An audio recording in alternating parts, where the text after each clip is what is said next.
Has anyone ever said to you that grains and fruits are bad because they have too much carbs? Or have you thought this yourself? Maybe you have diabetes or want to prevent it and heard that plant-based eating can help. But you're afraid to try this way of eating because of what it might do to your weight or your blood sugars. If that's you, I want to help. In this episode, let's look to see if a plant-based diet will harm your blood sugars because they are too loaded with carbs, or whether eating this way can actually help you reach your health and weight goals. Let's dive in. Welcome to the Plant-Based Eating Made Easy podcast. I'm your host, Anna Zinn, plant-based registered dietitian and transition coach. Hi, friend. Do you want to regain your health with plant-based eating but feel overwhelmed and lost about how to do it? Do you feel it'll be hard to change your meat-heavy diet and impossible with working, running the home, or chasing after the grandkids? If so, you're in the right place.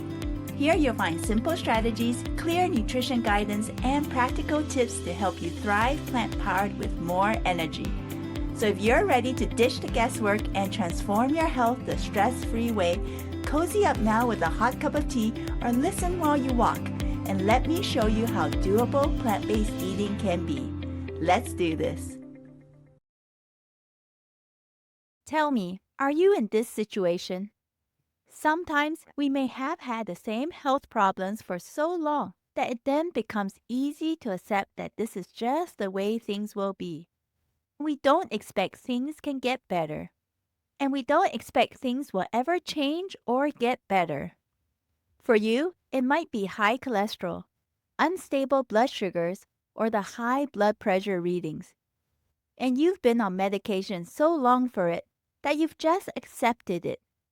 Accepted that this is the way life will be, that your health will always be like this, and you just want to prevent things from deteriorating.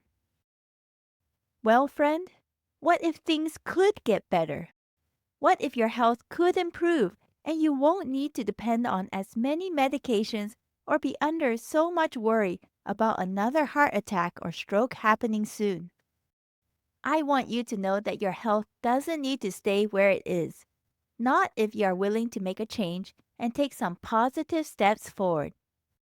If you feel ready to make a change and to live a healthier, more active, energized life with those you love, reach out to me at healthnow@plantnourish.com and let's build and change your health together. This worry about plant-based diets being too carb-heavy is a common one I hear about. I have met quite a number of people within online communities as podcast guests or some as clients and course students who have tried other kinds of diets and weight management programs before coming to plant-based eating. We're talking programs like Jenny Craig, Weight Watchers, the Paleo Diet, Keto Diet, high protein shakes, and specialized diet protein bars. You name it. But after years of yo-yo dieting and variable results, they're fed up and want a different way, a better way to regain health and reach their weight goals. But then comes a major challenge. If they have gotten used to a high-protein, low-carb mentality and way of eating, then this ingrained mindset of fruits, grains, and beans being too high in carbs can really prevent them from taking positive steps into eating more plant-powered. I remember a lady in my Facebook community sharing about her biggest challenge eating plant-based. She wrote, "I'm worried about eating too many carbs when I'm used to eating lean protein." Another wrote that the biggest challenge or barrier is that in a plant-based diet, there's too many carbs and not enough protein. Someone else shared, "Plant-based means carbs, but I have to eat less carbs." That's why I wanted to do this episode, because I don't want this limiting belief to hold you back from what could be the best thing you have ever done for your health and your life. So let's look at this now. First, does eating plant-based mean just having carbs? It certainly does not. Remember, the plant-based world is very big and diverse. Under the plant-based umbrella, there may be commercially processed vegan food products, but also many natural whole plant-based foods, such as fruits, vegetables, leafy greens, lentils, whole grains, mushrooms, sea vegetables, beans, and much more. Not only that, the carbohydrate amount varies a lot across the spectrum of plant-based foods, depending on what specific food item you are looking at. For example, 1 cup of cooked white mushroom pieces gives about 8 grams of carbohydrates, while a cup of cooked lentils gives over 39 grams of carbohydrates. So just because a food is plant-based doesn't mean it is automatically full of carbs. Here's a second important point. Many natural whole plant-based foods that tend to be on the higher end of the carb scale also give you more of other key nutrients like protein, fiber, iron, zinc, and potassium. Let's go back to that cup of cooked white mushroom pieces. Even though each cup gives you about 8 grams of carbohydrates, this cup of mushrooms also comes with about 3.5 grams of protein and over 3 grams of fiber. And what about that cup of cooked lentils? Each cup, while having 39 grams of carbohydrates, also comes with nearly 18 grams of protein, over 15 grams of fiber, 37 milligrams of calcium, more than 6.5 milligrams of iron, along with many other nutrients. Now let's compare this cup of cooked lentils to a snack product called garden veggie straws that I saw selling in my local grocery store. This is a potato and vegetable snack made into crunchy colored dried straws that look like fries. It is made from ingredients like potato starch, dehydrated spinach, oil, sea salt, and comes free of artificial colorings.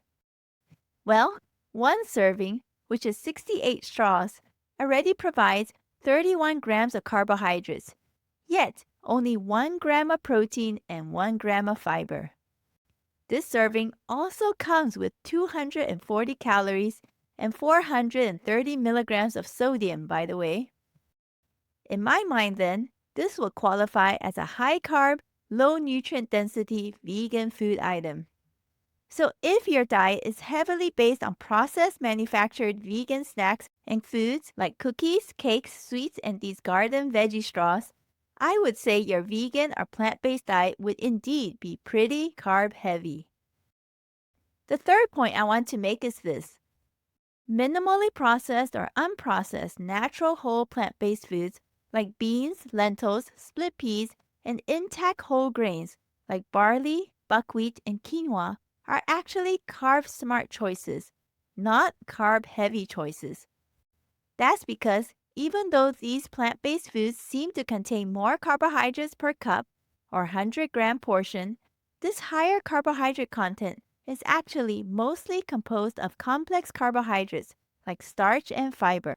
And because complex carbohydrates take a lot longer to break down in the digestion process, there is a slower, more gradual release of glucose into the bloodstream, which is good if you want better blood sugar control. Not only that, most of the fiber you eat as part of that whole food is digested and broken down by the microbiome in your gut and not absorbed into your body. So not all the listed total carbohydrate amount you see per portion of plant-based foods like black beans, barley, and split peas will actually count towards glucose release into your blood and impact your blood sugars negatively. Instead, this fiber will help to keep your gut microbiome happy and functioning well, which will bring many benefits. One of these benefits is boosting your metabolism through pathways like short-chain fatty acid action to enable you to burn more calories, which can help with weight loss. Another thing is this. Having the carbohydrates bundled up within a whole food matrix will also help slow down the rate of overall digestion of that food in your body. This means that the fiber, protein, and other nutrients found in higher carbohydrate natural plant-based foods like whole grains and beans slow down the breakdown and release of glucose within the bloodstream even further. You just have to think of the time it takes to bite and chew on a whole apple compared to having a piece of candy, to know which would take longer to eat and digest. Remember though, these benefits come from eating minimally processed and unprocessed natural whole plant-based foods, and not from eating highly processed and manufactured products like vegan cookies, cakes, and desserts. These are usually made mainly from processed white flour, added oils and fats, and white sugar or high fructose corn syrup. They not only have a high carbohydrate content, but most of it is in the form of simple carbohydrates like glucose, fructose, and sucrose. So these foods will be easily digested within the body, causing glucose to be released quickly into the bloodstream. So they will definitely not benefit your blood sugar levels. Let's do a recap. Today we looked at whether it is true that plant-based diets are just too carb-heavy. We saw that a plant-based diet can be carb-heavy in an unhealthful way if you are focused on eating mainly ultra-processed, low nutrient density, high-calorie foods that are high in simple carbohydrates and refined grains. But natural high-fiber whole plant-based foods aren't carb-heavy. They don't come in a vacuum of only carbs and have no other nutrients. So these are great plant-based food choices to add to your meals if you want to improve your health and have better blood sugars too. I hope you see from today's episode that natural, unprocessed, and minimally processed whole plant-based foods are carb-smart choices, not carb-heavy. But there needs to be some thought and specific steps taken when planning your transition into plant-based eating if you already have diabetes and want to improve your blood sugar control. And I want to help you do this. Send me an email at healthnow@plantnourish.com or see the contact links in the show notes. Let's work on making your glucose levels better together. Thank you so much for listening. If this podcast has inspired, encouraged, or helped you in some way to transform your health, I would love to hear about it. Please take 30 seconds to rate and leave a written review on Apple Podcasts to let me know.